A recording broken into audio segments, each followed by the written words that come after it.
The United States is slapping hefty new tariffs on the import of Canadian softwood lumber. The U.S. Commerce Department says that Canada is improperly subsidizing its exports of the forestry product. This is just the latest volley in the long-running lumber trade dispute between the two countries.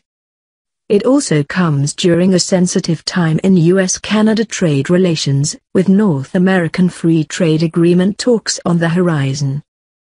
U.S. President Donald Trump has been sending Canada mixed messages on trade, initially offering assurances that Nafta will only need tweaks but recently singling out Canada's softwood lumber and dairy industries for criticism.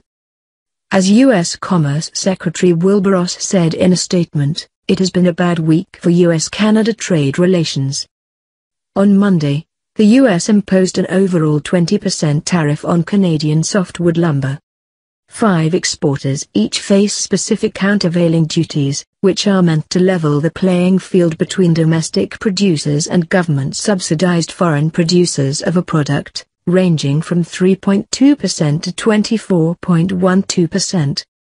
The U.S. has long claimed that Canada is unfairly and illegally subsidizing its lumber industry by charging minimal fees to log public lands. Canada vows it will vigorously defend the interests of Canada's softwood lumber industry, including through litigation. President Trump is finding it difficult to turn campaign rhetoric into government action in many arenas, but particularly so in overseas trade. He won the presidency, in part, with a strong and simple message of winning trade deals and being tough with the U.S.'s biggest trading partners. In the real world, that turns out to be a risky approach.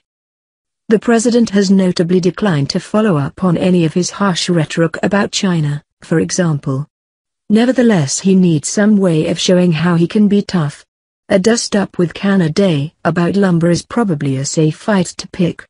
The lumber business is worth a fraction of the overall trade with Canada, and set against so much shared history and thousands of miles of border, it's hardly likely to undermine U.S.-Canadian relations on its own.